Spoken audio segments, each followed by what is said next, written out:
Welcome back, everybody, to another episode of Paranormal, the New Normal. I am your host, Jeremy, as always, trying to make the world seem a little more normal. We've failed at it 300 plus times now, so I don't know why I keep saying it even. It's just the catchphrase at this point. But, well, maybe today we'll, maybe. I don't know. I don't even know where today's going to go, what wormholes will go down. So, before I get into that, let me introduce my guest. Today's episode and the last episode of the Halloween week's marathon these have been doing, it seems like, is Craig Meriwether, CHT, CMS, and a past life regressionist expert, and the author of this encyclopedia, literally, of the past lives guidebook. I haven't had a chance to begin thumbing through this yet, folks, but I flipped through and looked at a couple things, and when my kids are all grown, I will read this. That's my plan. Yeah. I started writing a book and I forgot to stop. So, well, that's how you know it's a good book, because if the author doesn't want to stop writing it, then the person reading it is not going to want to stop reading it. You hope, at least. You hope. I mean, I'm sure that's not true for every book out there in the world, but most of them, yeah. Look at it. Harry Potter's a prime example. I'll say that much. But welcome, Craig. How you doing today? Yeah, I've been looking forward to this. This is always a fun conversation, and especially when the person you're talking to is interested in it as well. So it's always fun. Oh, yes, we've in 300 plus episodes, past lives get brought up. I wouldn't say every show, but pretty close. Usually just a mention, or but I've had a few regressions on.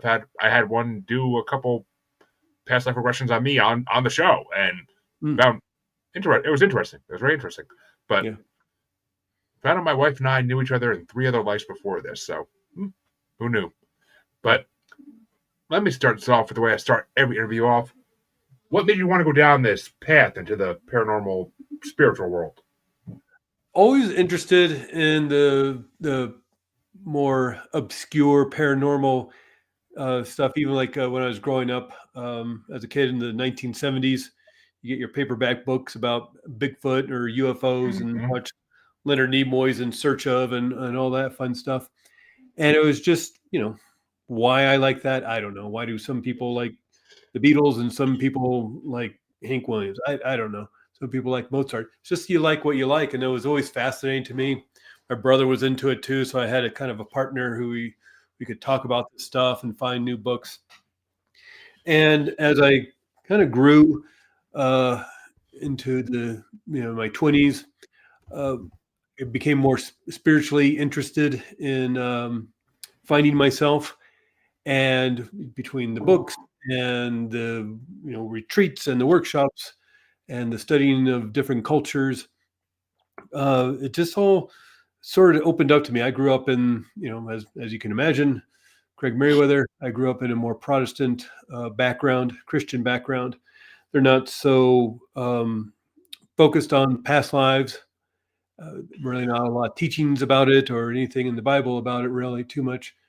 And what is fascinating, as I ended up in Santa Cruz, California, the UC Santa Cruz there in the early 1990s. That's such a extraordinary, beautiful town of different people, different cultures, different philosophies, different spiritualities. And so between the music and the food and the dance and all these different classes you could take on meditation and martial arts and things, it opened up my worldview extraordinarily. And when you start getting interested in other people's lives and their cultures, it opens up their spirituality, and that opened myself up to the idea of reincarnation, the idea that we come back again and again for learning and for growth and for development as souls. And it just kind of expanded beyond that. I started using hypnotherapy myself just to deal with my own anxiety, my own depression, my own issues in my life, and found it through my studies and through just reading and working, and that's a wonderful way of experiencing past lives like you experienced here on your show. And I found a great school to educate myself about hypnotherapy and past life regression.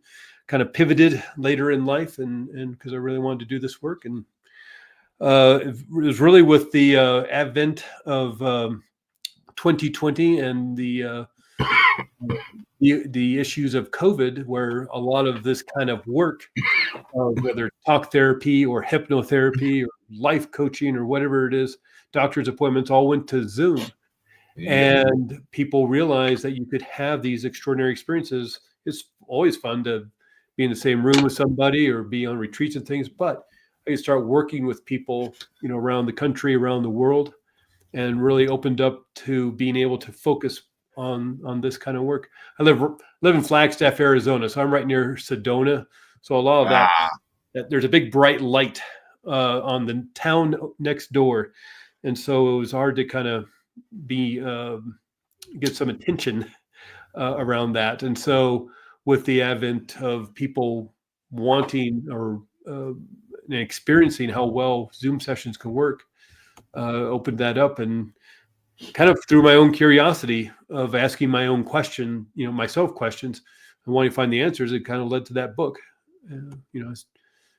Start off in the introduction saying, yeah, I'm a true believer in this stuff and yet a huge skeptic in it as well. And so as I thought about, well, you should write a book because that gets, you get to talk about your book and go on people's podcasts, and that's fun.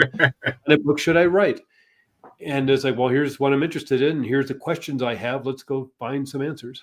And I started a book and forgot to stop writing. So, well, I mean, from what I've seen, there's a lot of history in that book, and that's the part that's going to fascinate the hell out of me, because I saw Copernicus mentioned and a lot of other ancient names, and I love ancient history, so that's going to be right up my alley.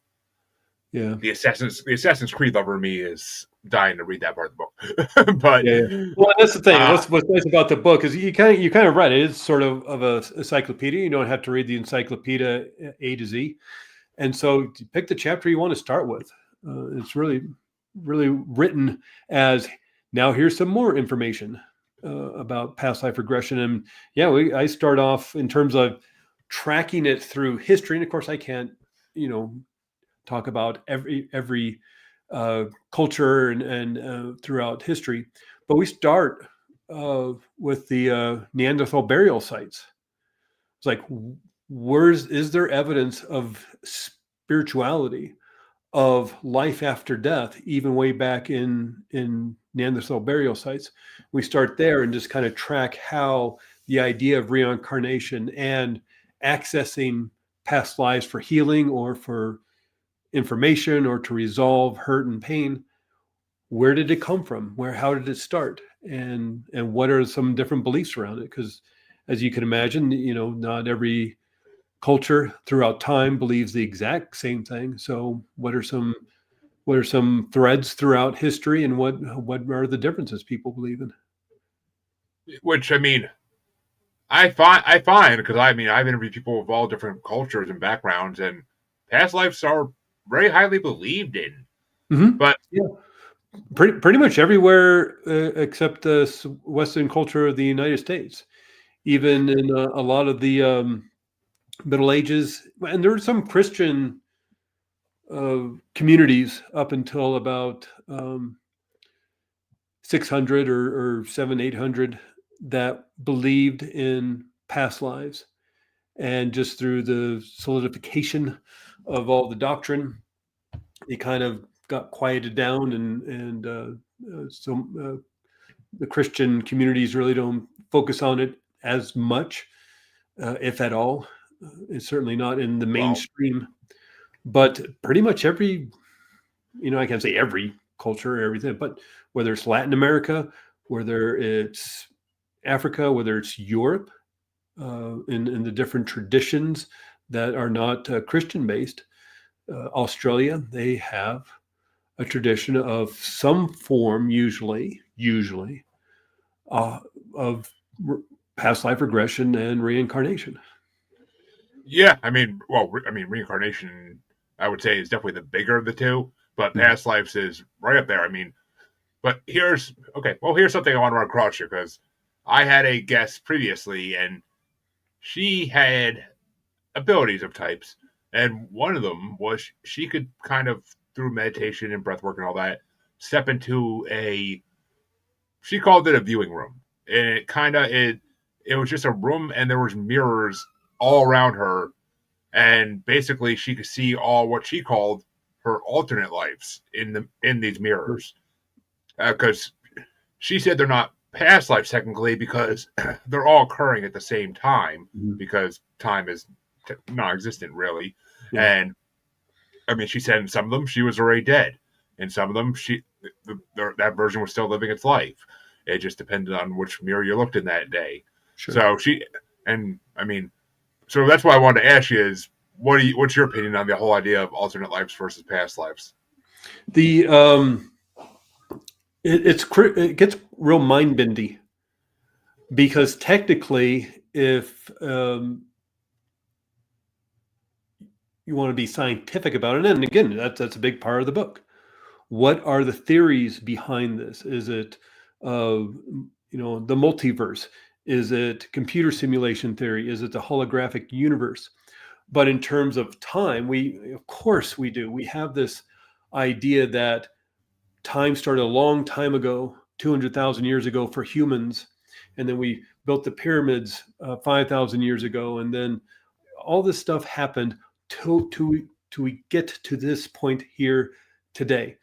And that was all behind us. The future is in front of us. We don't know what it is. But of course, as we've learned through so much of the science that's come out in the last 50 years, let alone the last 10 years, is that time is happening all right now. There is no behind us. There's no in front of us. There's no, the past is to the left and the future is to the right. It is happening right now. And so there's a extraordinary thought that, well, what if you're not really going back in time? Maybe you're not exploring the future. You're just kind of looking a little bit to the left to see what's happening right now as well. It's just that the next this next aspect of you, of your soul, just happens to be in 1864 or 549 or maybe the year 5296. It's still happening now in maybe a parallel universe or some other idea. So it's almost like, if you've ever seen one of those donut desks and somebody sits in the middle and they got this round desk that they can kind of spin around, and there's like 7 different computers, and somebody's playing there's a computer game on each one of those computers. And all the games are happening, but this game's a Middle Ages game, and game's a science fiction game in the future, and this game is happening right now, and this game I'm playing back in the 1800s. And you can just go to game to game to game, but they're all happening right now. And you just kind of where are you focusing your attention in this precise moment? And do you have the ability or the talent, and by the way, yes, you do, to focus your attention from this game to another game? And what can you use from that game that may help you in this other game? But it's sort of like time is stacked vertically, not horizontally. And so it's all happening right now in this space. It's just, can you weather through altered means of consciousness like ayahuasca, something like that, meditation, hypnotherapy, or some other way, access these other, again, parallel universes might be a way of saying it, parallel lives, but that are happening just because it may look like 3 BC back in Egypt, or the 1500s down in Peru, or the 1800s in France. Doesn't mean it happened 200, 500, 1,000 years ago. Maybe it's happening right now. It's just you just happen to be wearing a different costume. Exactly. I mean, yeah, and I love the idea of the Ron Swanson nightmare desk, but Yeah. Are you but listening to me, sir? Are you listening to me? classic. Of course, and I like that you get the reference because a lot of people don't. But so, and I mean, yeah, to me, it's kind of. I mean, it's kind of like that show Sliders, or kind of like any comic book, pop culture based thing, where like the idea of just being able to like open a portal and slide through to another life would be so freaking awesome. And to actually to have the technology to do it like without having to, have all the work done. Because that's the biggest thing I find for people is that they don't have the time to. I don't have the time to go to get hypnotherapy done. I don't have the time to sit here and meditate, which that's my thing. I've been told to meditate so many times in my life in this show, and I can't find the time or the solace to do it. 3 kids will keep you from that. But I mean, it is what it is. I have had it done, so I mean, I'm happy I actually know what some of my past lives are, and they made sense to some degree. But what would you say are some of the biggest misconceptions people have about past lives? Like what are some of the things they expect that are just completely off filter? I think one of the biggest misconceptions is that you will get precise details of where and when you are.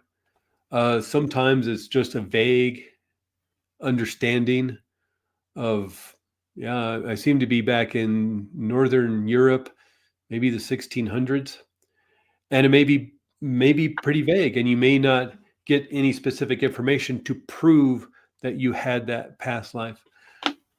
And the reason that can be, some people get very detailed information about it, but as I were pulling in all this huge fire hose of information, and I use the term 5D, and I don't mean it in the way of that a lot of people mean it in the metaphysical term or the spiritual term. I just mean it in that we're bringing in this 5D information into this 3D brain. Mm-hmm. And so we're bringing this fire hose of information, of 5D information into this 3D brain, and it has to make adjustments. And it has to, and that's why your friend you were talking about, she's seeing the hallway of mirrors or the room of mirrors. It's like, well, I think in the spiritual world, it probably isn't mirrors.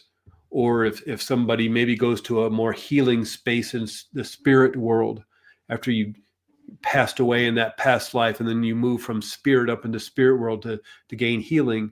Some people experience water or light or energy or something. I'm sure there's probably not water up in the spirit world, but it's a way for their brain to manifest their experience so they can create that healing in a way that's necessary for them. And again, so they're bringing in all this 5D, this information to the 3D brain. If you saw that movie Interstellar with Matthew McConaughey and Anne Hathaway, not to give anything away, but that's a pretty old movie, but you should certainly go see it. But not to give anything away, but at the end, stuck in the Tesseract, and you can see he's in this 5D world trying to communicate with the 3D Earth, the 3D world. And so hence the books, hence the watch, hence the dust on the floor. And if you've seen the movie, you know what I'm talking about. And so we're doing that only by relaxing the mind, relaxing the body. We're moving our consciousness into a space that maybe our 3D brain can't really understand or project that we have an understanding of. If you ever heard of those people, maybe they've had an experience with ayahuasca or LSD, or maybe a brain injury, or maybe through hypnosis or something, but they go to a place and they see these colors. They see the colors, they experience the colors, but they cannot describe them. They have no way of describing what this color is. Sort of like, how would you describe the color red to a person who's been blind since birth? And so if you see a new color through an experience of LSD or ayahuasca or hypnosis or traumatic brain injury or something, waking up from a coma, how would you describe that? And so your brain has to create some sort of way to manifest the information so it's understandable to you.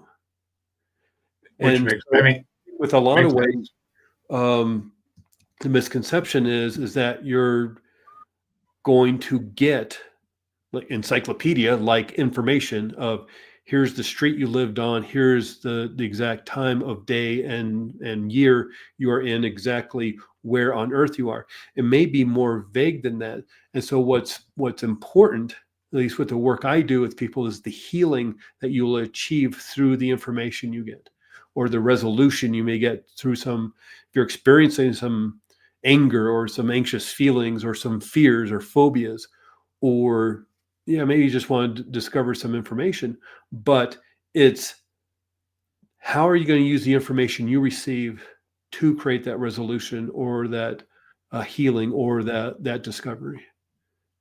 Exactly. I mean, you're not traveling with Doctor Who in the TARDIS, where you get to put in the exact date and time and location you're going to. It's about it's. You're right. It's about the lessons you're supposed to learn from that life. And I mean, I basically got told different times I was in, and some of them more vague. Some of them she just straight up said like it seems like you're in this. I forget exactly what it was, but one of them was one of the ones my wife was also in. Is she's like looks like you're in the Middle East somewhere in the desert. She was a trader. You were a traveler, like that type of thing. And like that's all she could get from that. You didn't actually experience that. Someone just kind of told you. Yeah, she was a reader. Yeah, she was a reader. I mean, she might have been able to make me experience it, but it was actually like a session for that. But we were doing this in a Nova podcast, kind of impromptu, so I was expecting the full 9. Me being hypnotized on my own podcast might not end well. So you don't know what you're going to say when you're in those type of states, and I wouldn't want to do it live on air. Who knows? You could say some stupid shit. Well, and it doesn't make for great TV. Someone just lying relaxed in a recliner with their eyes closed, giving vague descriptions of some country. But what's fascinating about having your own experience is you get to experience your past life. Instead of like somebody kind of vaguely telling you about it, you can have whether it's visions or a knowing or maybe a more auditory experience of someone, your higher self narrating the information to you. I think one of the other misconceptions people have, they'll read the books of Brian Weiss or Dolores Cantor, some of the other books, and they think, oh, okay, well, that's what my experience is going to be, exactly like, many lives, many masters. And that's often how people come to me. They find a Brian Weiss book or Dolores Cantor or somebody else, and it speaks to them, and they want to have that experience themselves. But it also influences the thing, well, this is exactly how your experience is going to be too. It's like, well, understand that Brian Weiss since 1980 has worked with thousands and thousands of people. I was at a workshop with him this last summer. There's 700 people there. I wanted to be finally, see Brian Weiss and work with Brian Weiss. He's sort of like going to see Paul McCartney or the Rolling Stones or something. You just kind of have to do it. And I said, well, I want to go, see Brian Weiss. I enjoy this work. He's the godfather of the modern day past life regression movement. And there's like 700 people there. He does that like every year for the last 40 years. So he's worked with thousands and thousands and thousands of people, and they've had all sorts of different experiences. All you're reading about is one person's experience. And of course, it's going to be very exciting and very colorful and very energetic. And because that makes for a good book. But that doesn't necessarily mean that's going to be your experience. Yeah. Exactly. And here's the funny thing. Because the next question I'm going to ask kind of ties into the misconceptions of it all. Because I love asking this of anybody that does past lives. And because I know I only gotten like the answer I actually wanted like once out of like the dozens of people I've asked. But because this is a misconception, of course. But have you ever done a past life reading and had that person end up being somebody noteworthy, someone famous in history? No, I've never really had that experience. And again, that's more of an almost a reincarnation kind of situation. Yeah. I've never had any, and I don't know anybody who, in my compadres who do this kind of work, who's experienced somebody. I know you see in some of the ads in the magazines or in the bookstores and things, people who channel Jesus or channel Mary Magdalene or something like that. And even that's a bit of a different thing, but I've never worked with anybody who's like been, or even been like, oh, I'm the handmaiden of Cleopatra, or I'm Napoleon's, general on the Western Front or something. I never even had that, Uh, the One of the craziest experiences I've had with somebody was once they were in spirit world, and I kind of focus on the protocol set up by Michael Newton and his books, Journey of Souls, Destiny of Souls. And Michael Newton's an interesting figure. It's back in 1969. He was a psychotherapist. He passed away in 2011. But in 1969, he accidentally regressed somebody back to spirit world, or what he called life between lives. So those kind of periods of just being a soul or a spirit between our incarnations and lives. What he was doing was trying to get somebody back, maybe to childhood, to work on some hurt and pain and deal with some trauma. Well, the guy just kept going, and he went past childhood, past being in the womb, and it went all the way back to being a soul. And that, Michael Newton thought that was pretty wild and pretty exciting. So he wanted to see if he could do it again. And so throughout the early 70s, he started working with people here and there and seeing if he could find some sort of way to purposefully move somebody back into that state. And he created this protocol of how to do that. And as he is working with people, he realized they were having similar experiences of the soul world, of the spirit world. And so that interested him even more. So he started asking questions and developing this, 3-4 hour session in which he'd get people back into spirit world. And then just where did they go? Who do they meet? Who they work with? And finding that people across age groups, across cultures, people who obviously don't know each other, who come from around the country. And this is the 1970s. There's no social media, of course. There's no internet. There's no cell phones.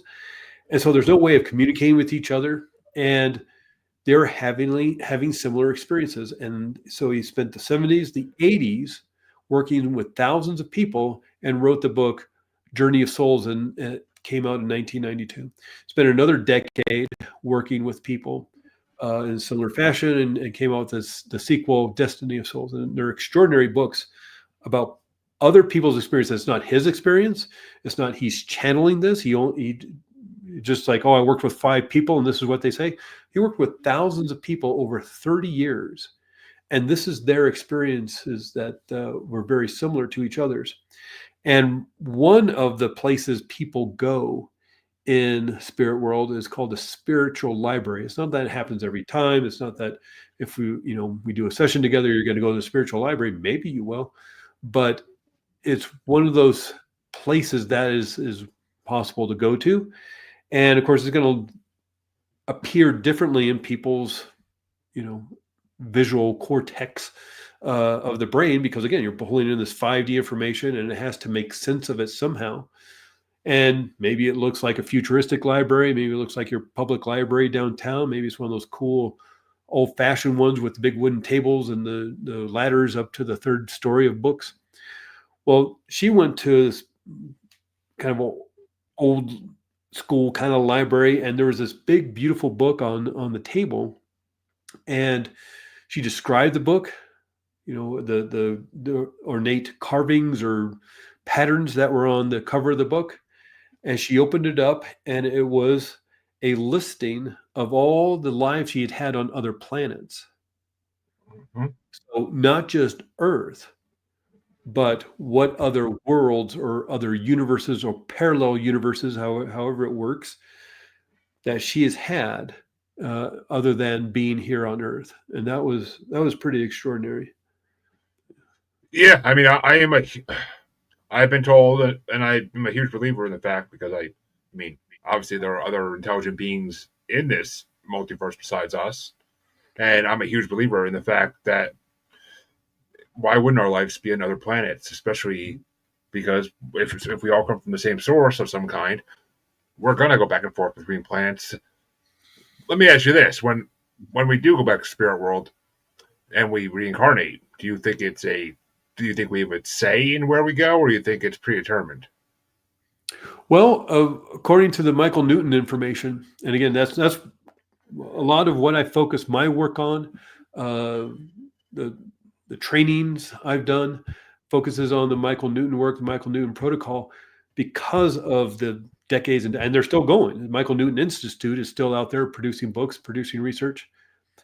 So basically 55 years. And there, well, at least what he even wrote in Journey of Souls and Destiny of Souls, is that you go to the current life selection room, and you, whether it's handed to you maybe as like, oh, you're like a theater group and you're playing this part, and here's the script and here's your costume, or you all decide together, or you decide what you need to focus and work on. You can find extraordinary information about why this life, why the things that happened to you. And it's not to say that it was fair or should have happened or it wasn't traumatic, but great insight can be gained by going to the past life, or I'm sorry, the current life viewing room or the current life selection room, and discovering why these parents, why is your mother the way she is? What can you learn from that?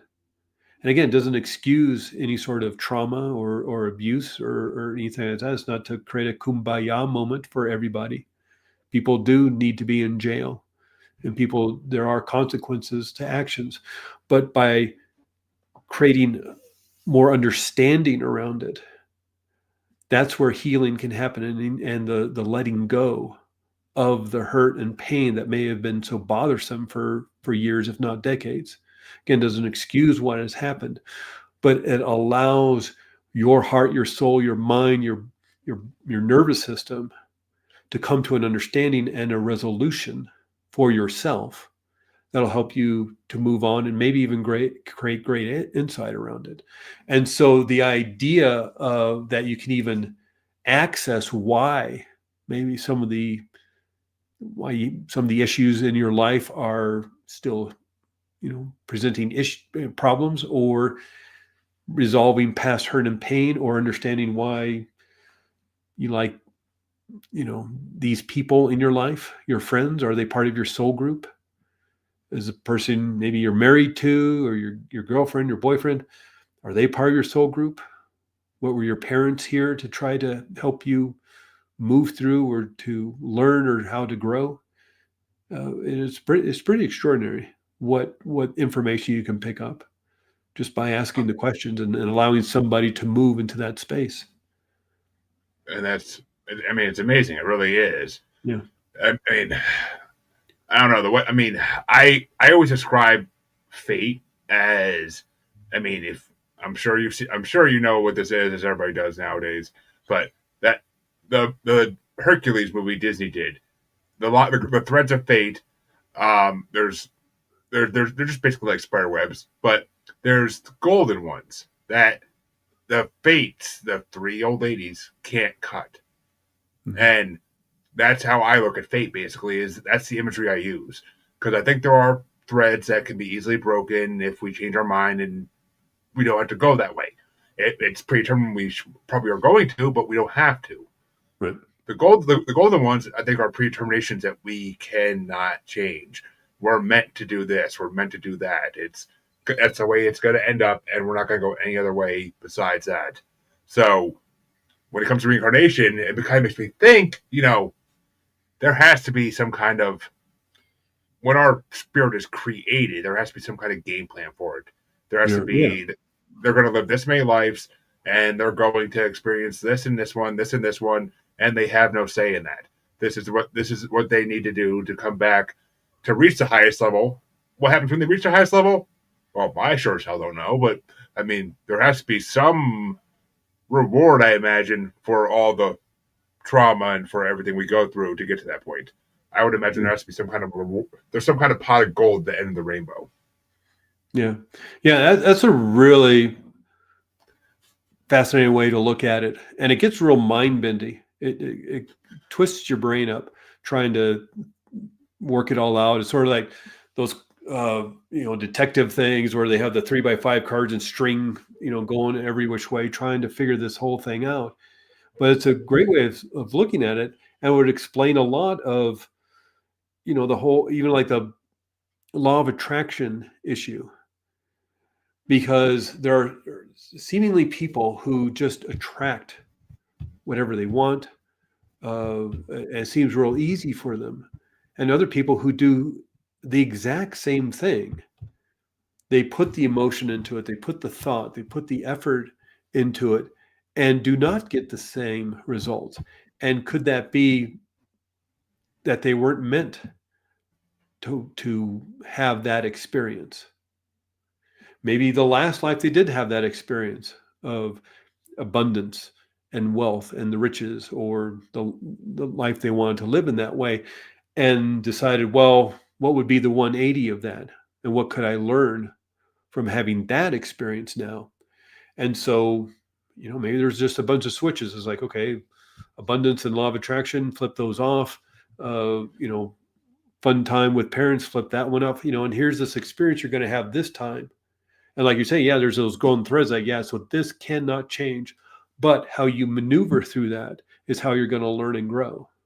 Exactly. And come out the other side at the end of your life, maybe with a black belt, and then maybe take a little rest, take a little R&R, take a little vacay up in spirit world, hang out with your soul mates, your soul friends, take a little time to re-energize, and then say, okay, what do I need to learn now? Or did it not go so well last time? I need to do it again. Sort of like, man, you don't do well in math class, you're taking that over again, or you got to go to summer school or something.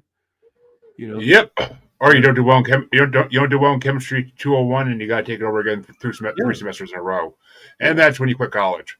Personal experience. That sounds really specific, but okay.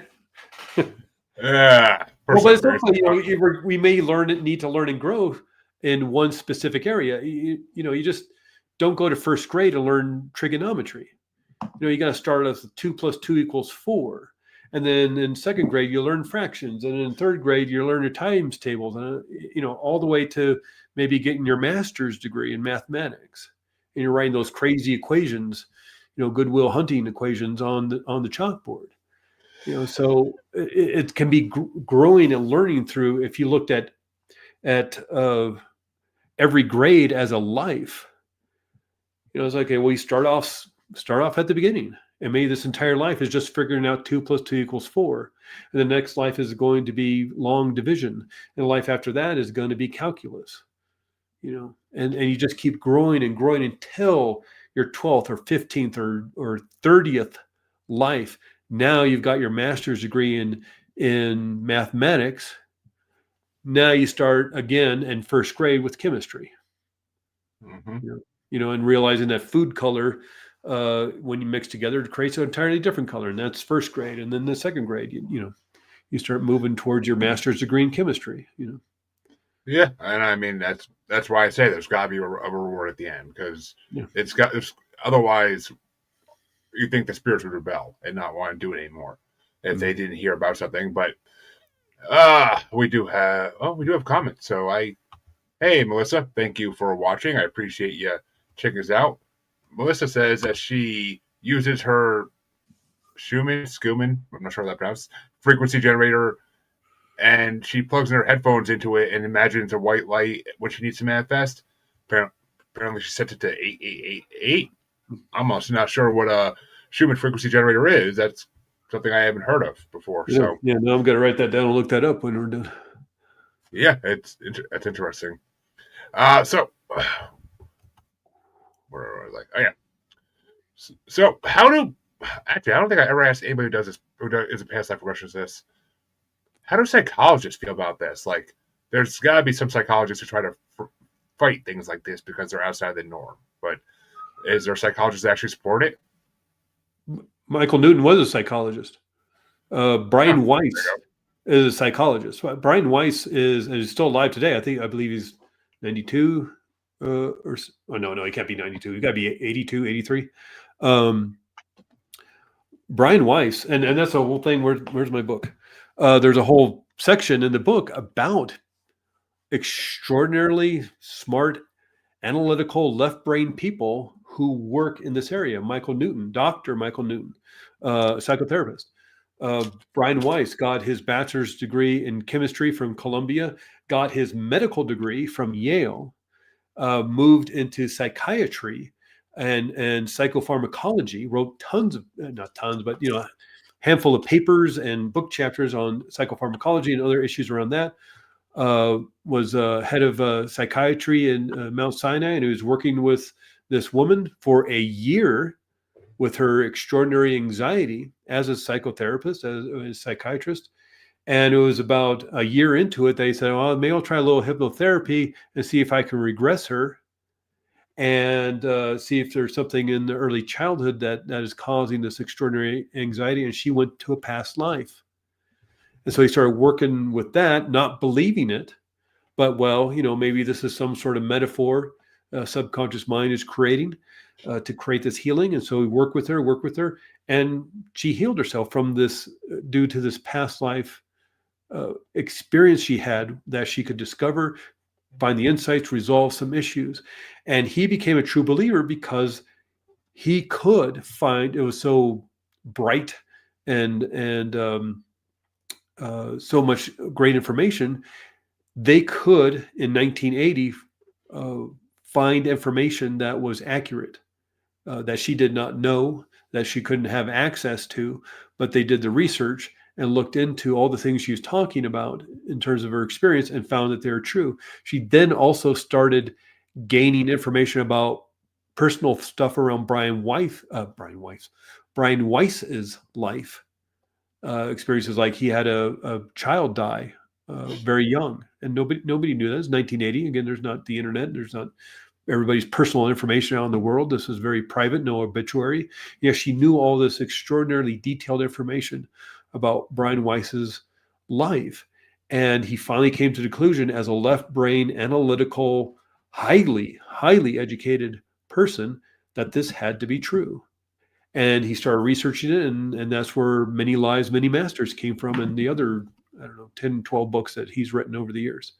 And so it's not that this is only for the gullible or the people who don't take science seriously. Many scientists. Again, there's a lot of people that I write about in the book, and the work they're doing, and they're extraordinary. Dr. Ian Stevenson, who did a lot of work investigating reincarnation stories around the world. Again, they're extraordinarily smart people who just happened to, for whatever reason, they stubbed their toe on this issue, and it grabbed their attention, and they, as a scientist, investigated it. It just happens to be a little out of the norm. The parapsychology, the metaphysical, the spiritual. And because it's in this, section of the bookstore, in the New Age section of the bookstore, people kind of roll their eyes at it. But very extraordinarily intelligent people have spent years researching this and continue to do so. Yeah, as they should. It's a fascinating topic. It really is, and who knows what we can unlock if we actually get studied more and more over the years. There might even be a part of the brain that can unlock past lives just with like flicking on a light switch, but we just don't know how to. We don't know how to access that part of our brain yet. Yeah. Even a lot of people, again, we'll talk about in the book. People are looking at the pineal gland, and while it has, been researched and shown that it produces or helps produce melatonin, puts us to sleep at night. As the sun goes down, it wakes us up. As the melatonin goes down, as the sun comes up. But it has all these microscopic crystals in it. Depending on what age you are, it has somewhere about 30, 40,000 little microscopic crystals in it. The pineal gland is about the size of a grain of rice, or about the size of a pea. And it has these microscopic crystals in it that have been shown, when pressure is applied, has a piezoelectrical effect where it will create an electromagnetic field, measurable electromagnetic field. And so there's a lot of research papers out there that are looking at, well, is this why we have the ability to have these extraordinary experiences, metaphysical experiences, these spiritual experiences, is because of the pineal gland. There doesn't seem to be any evolutionary need for these crystals in the pineal gland. They have nothing to do with melatonin production. So why are they there? And because of this electromagnetic field that can be created, is it some sort of receiver pulling in information like a radar dish or an antenna, so that consciousness is non-local, meaning it's not consciousness not held in the brain, memory is not held in the brain, but it's non-local somewhere else, and it's the pineal gland and other parts of the brain even that are pulling in information, and that's why we can access this. It goes with spontaneous savant syndrome.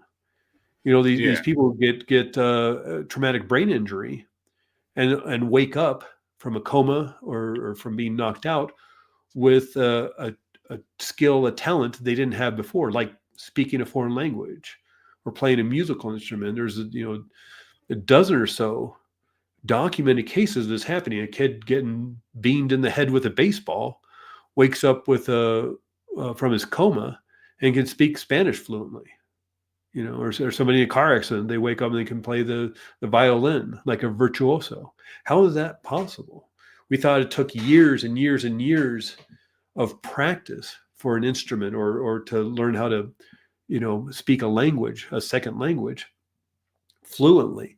And yet it seems to be like something alters the brain to pick up new signals or different signals, Exactly. It's almost like when something traumatic like that happens, it's like our spirit is trying to escape the body as fast as possible, and it's like, and maybe it does go to one of our past lives, alternate lives, and when it realizes the body's fine, it comes back. Maybe it's like, I mean, that's the only type of situation I can really put my finger on, where maybe it's, I don't know, maybe it's like a last minute saving effort for the spirit. Like, oh, I got to jump ship. The ship's going down. I got to jump. I ain't the captain. I'm out of here. But I mean, who knows? I mean, it's that's what's interesting with past life regression, when just not the work I've done with people, but that's been mentioned in other people's books, is that the soul will leave the body right before extraordinary pain or trauma to the body. So it'll leave before the body, mind, nervous system experiences extraordinary pain or deep trauma. If they're in the war zone and they've been blown up and things are going south, they'll just say, okay, it's time to leave. Let's do it now. But it also goes back to some spontaneous savant syndrome, but remote viewing. And again, going back to, all do psychiatrists believe this? Do psychologists believe this? I was like, well, that's who was working. A lot of the people working on the remote viewing projects back. Well, they say they stopped them, but how that goes. They probably just moved to the office next door and called it something else. If it's working, they're not going to stop it. Oh, they definitely didn't stop. I mean, I had a co-host on another paranormal show I did that she, during COVID, took remote viewing classes online. And there were New York City police detectives taking the class with her. Yeah. And they said they started using it to try to help solve crimes. They tried to solve their cases. They started using remote viewing to try and get clues. Because, I mean, obviously they can't bring that to court, but it could lead them in the right direction. Yeah, it could lead to they've done just even hypnosis to help the police, and in and of itself, maybe it can't solve the crime, but you may get a few numbers of the license plate, or you may get a better description of the person, a patch on a jacket or something like that. It may lead to something that will solve the crime. That's what happened with, if you remember, I mentioned it in a book, and it's the kidnapping of the school bus back in the 1970s. And they forced all the kids and the bus driver into an underground bunker. Yes, and they got rescued. That was a whole crazy, strange story. But they used hypnosis as one of the ways to figure out who did this. they had an idea who did it, but they needed more evidence, and they hypnotized a bus driver who saw the car's license plate in his side mirror, and he was able to say, "Well, this is the license plate number." And what's interesting, he read it backwards because it was in the mirror, Yeah. and so it was enough for them to trace the car, and find out who did it. And same with Ted Bundy. I think the hypnosis helped in solving, figuring out who Ted Bundy was. So it's possible to use these altered states to gain information. Yeah, I mean, it definitely is. I had a guest on last week, I think. Yeah, last Wednesday, and I've had her on a couple times. Because she just wrote a new book. But Tina Irwin, the Ghost Helper, she remote viewed and helped trying to find one missing girl, and she ended up finding a crate full of girls and women that were about to be sold off into white slavery. Well, so yeah. Yeah.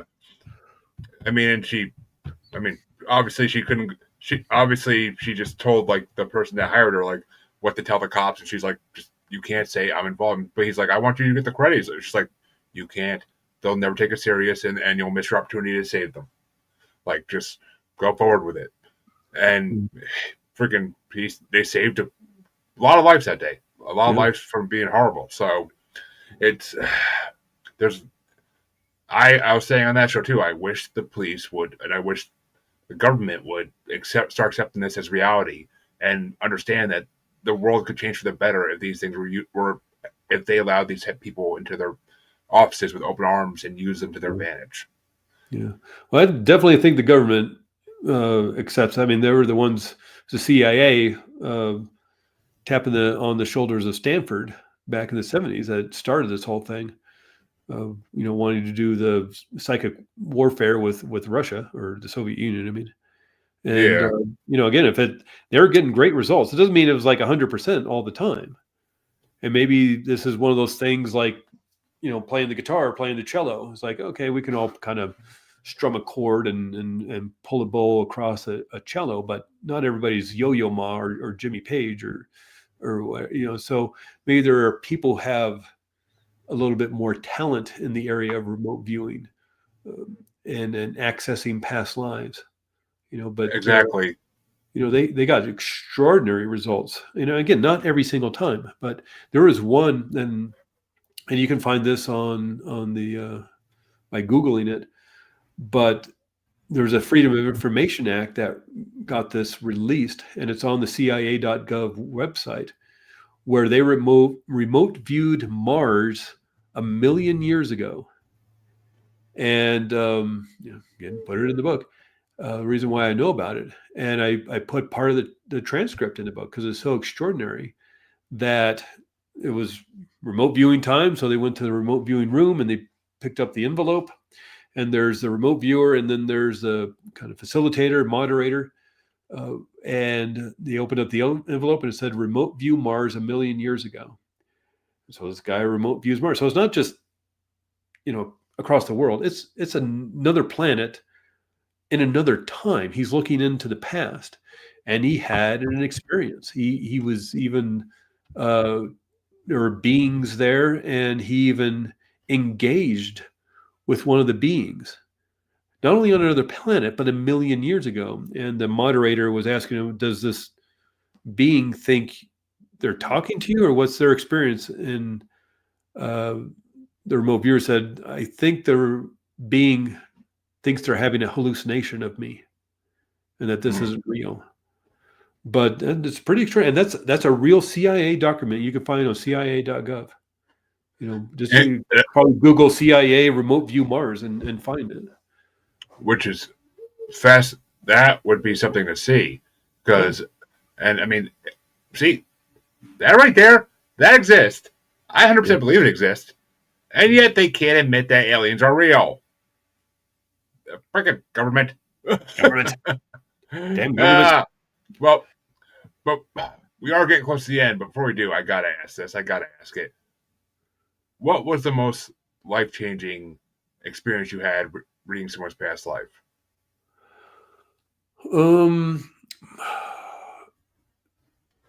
So probably the most extraordinary one, just in terms of, uh, you know, shock to my uh, worldview and how this all works, is that I worked with somebody.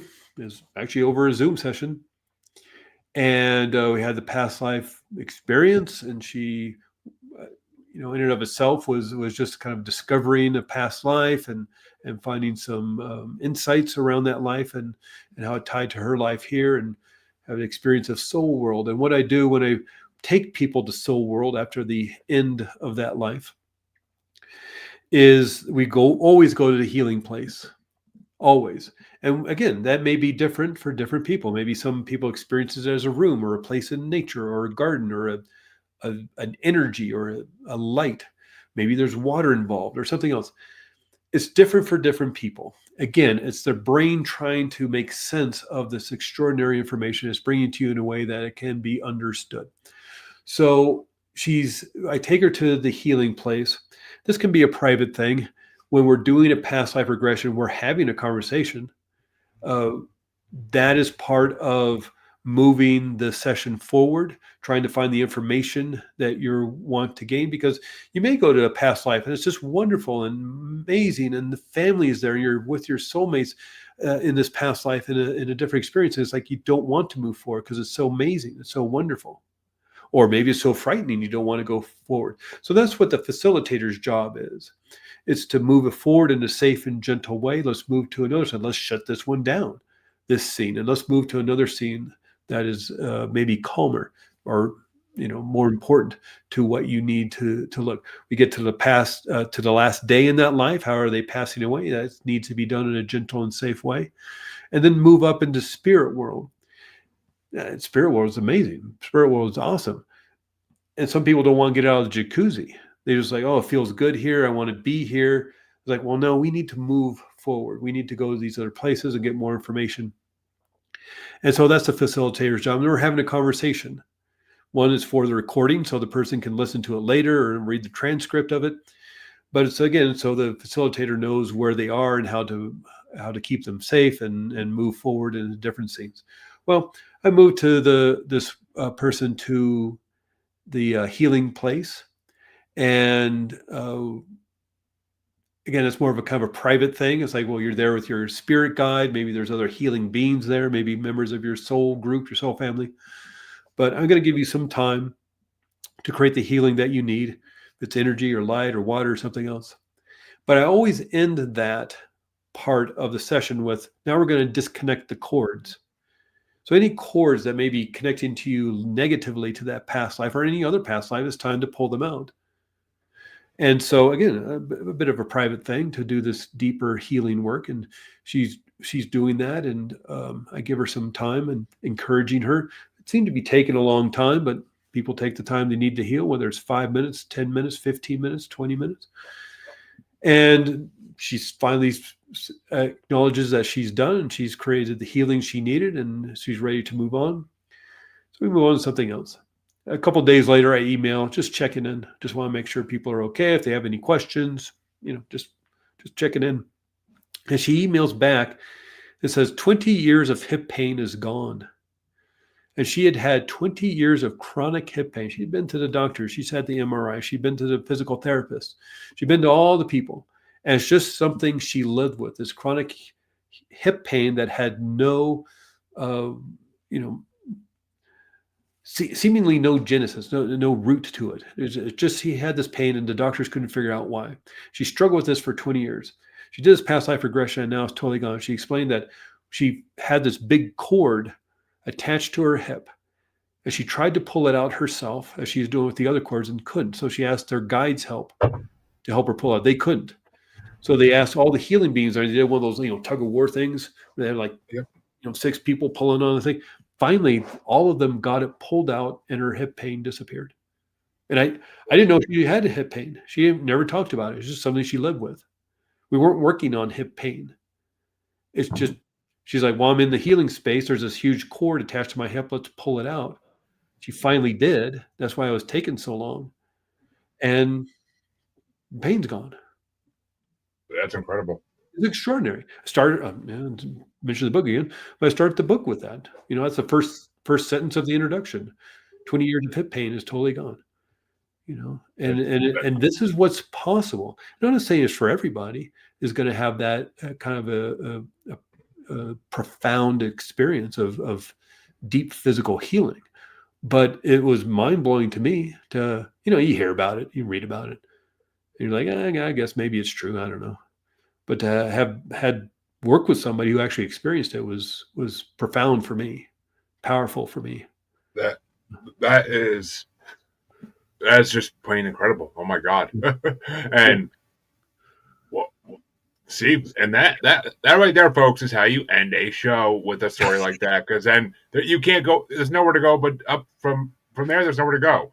Hope you in Mars and hip pain healing. Can't go anywhere from there. I might just you might just keep the toe for this episode, but wow, I'm still like in shock and awe over that. But it's now I want to go back and do that because I want to see what the hell cords are attached to me. But gee, maybe that's how I quit smoking. Yeah, there you go. But tell the people, Craig, where can they find your book? Where can they find you if they want to reach out and get a session? Where's the first find you? Books on Amazon. You showed it earlier. I'll show it. It's just past lives guidebook. Why is mirrored? Past lives guidebook. Find it on Amazon. My website's sacredmysteryhypnotherapy.com. You find me there. Happy to talk with you over the phone or over Zoom or just email and just chit chat about this. I find it an extraordinarily fascinating subject. And if you're interested, let's chat about it. See if it's for you. Exactly. And folks, go check it out because it could be what you need in your life to really help you out. And as I tell you on every episode, I mean, every guest I have has something to offer somebody that's listening or watching. So you never know which one's going to fit you the best. But you all know where you can find me. You can find me. Oh, if you don't know, check the outro. I ain't going through it all again. And if you're watching, you know where to find me because you're watching me. Common sense. Use it, folks. It helps. But I will thank Craig for coming on because I've had a fascinating time talking to him tonight. Past lives are always such a fascinating topic, and it was just some of those ending stories were just chef's kiss. But so come back. I'm not going to be back with another interview, folks. I don't think until November 9th, but it's slowing down again. But the special season for the paranormal is over, so I can slow down to my normal schedule. So yay! But I will see you next time. Have a good night, everybody, and enjoy the rest of your week.